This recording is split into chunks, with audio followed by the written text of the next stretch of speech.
நானும் உங்க கூட நெருங்கி நெருங்கி வரணும்னு பார்த்தா விட மாட்டேங்கிறீங்களே. எனக்கு ஒண்ணும் இல்ல. என்ன இதுக்கு யாரும் பதில் சொல்லவே காணா? எல்லாம் நல்லபடியாவே நடக்கும். எனக்கு அந்த நம்பிக்கை இருக்குங்க. ஏற்கனவே அண்ணி என்கிட்ட சொல்லிட்டாங்க. சரி, டைம் ஆச்சு, நான் கிளம்புறேன். வரேன் நீ. வரேன் வரேன் போயிட்டு வரேன். உடம்ப பாத்துங்க. பாத்தீங்களா மாமா, நம்ம நேரத்தை பவானிக்கு ஏதாவது செய்யணும்னு பணம் வாங்கிட்டு வந்தீங்க. அது இப்படி ஆஸ்பத்திரிக்கு செலவாயிடுச்சு. சரோ, நாங்க எதுவும் செய்யலன்னு அங்க யாரும் எதுவும் சொல்லலையே. நீ என்ன கவலைப்படுற? அங்கே போனதுக்கு அப்புறம் தான் தெரிஞ்சு மாமனோட முக்கியத்துவமே. நான் தானே இங்கே விஐபி. நம்மளே இங்கே முக்கியமானவங்க ஆனதுக்கப்புறம் நம்மளே யாரும் கேள்வி கேட்க போறா? அதெல்லாம் யாரும் ஒன்றும் கேட்கல. ஆமாக்கா, இதுல ஆச்சரியம் என்னன்னா, மாணிக்க மாமா நீ வர வரைக்கும் சரோ அக்காவை எங்க கூடவே இருக்க சொல்லிருக்காரு.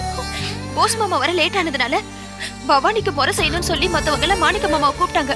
ஆனா மாணிக்க மாமா தான் அதெல்லாம் வேண்டாம், போஸ் மாமா வரட்டும்னு சொல்லிட்டாரு. ஆமா தானோ, என்னால அவர் மனசு புரிஞ்சிக்கவே முடியல. நம்ம நம்ம குடும்பத்து மேல அவருக்கு பாசம் இல்லாம இல்ல. ஆனா உங்க ரெண்டு பேரையும் பார்த்து அவருக்கு இடு சரோ, பேசினா தான் பாசமா என்ன? எங்க ரெண்டு பேர்ட்டையும் பேசலன்னா பேசாமலே எடுத்துட்டு போட்டுமே. ஒன்னும் சந்தோஷமா வச்சிருக்காருல, அது போதும். கோபி வந்துட்டு போனாப்புல. விஜயை தான் கட்டிக்கிறேன்னு ஒரே குறியா இருக்காப்புல போல இருக்கு. எனக்கும் அதான் சரின்னு படுது. ஆமா மாமா, விஜய்க்கும் கோபியை விட வேற நல்ல மாப்பிள்ளை கிடைக்க மாட்டாங்க.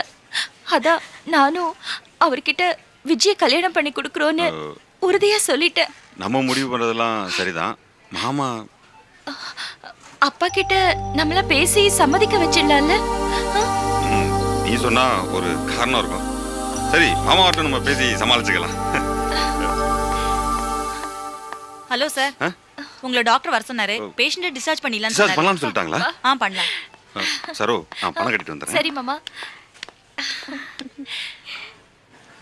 அம்மா, வாடா மாணிக்கம். ஆமா, குழந்தைகளுக்கு பண்ண வேண்டியதெல்லாம் குறையில்லாம பண்ணிட்டீங்களா? ஆமாம்மா, விசேஷம்லாம் நல்லபடியாக முடிஞ்சிச்சு. சரி, உன் பொண்டாட்டி எங்க வீட்டுல இருக்காளா? இல்லைம்மா, அவள் என் கூட வரல, ஊர்லேயே விட்டுட்டு வந்திருக்கேன்.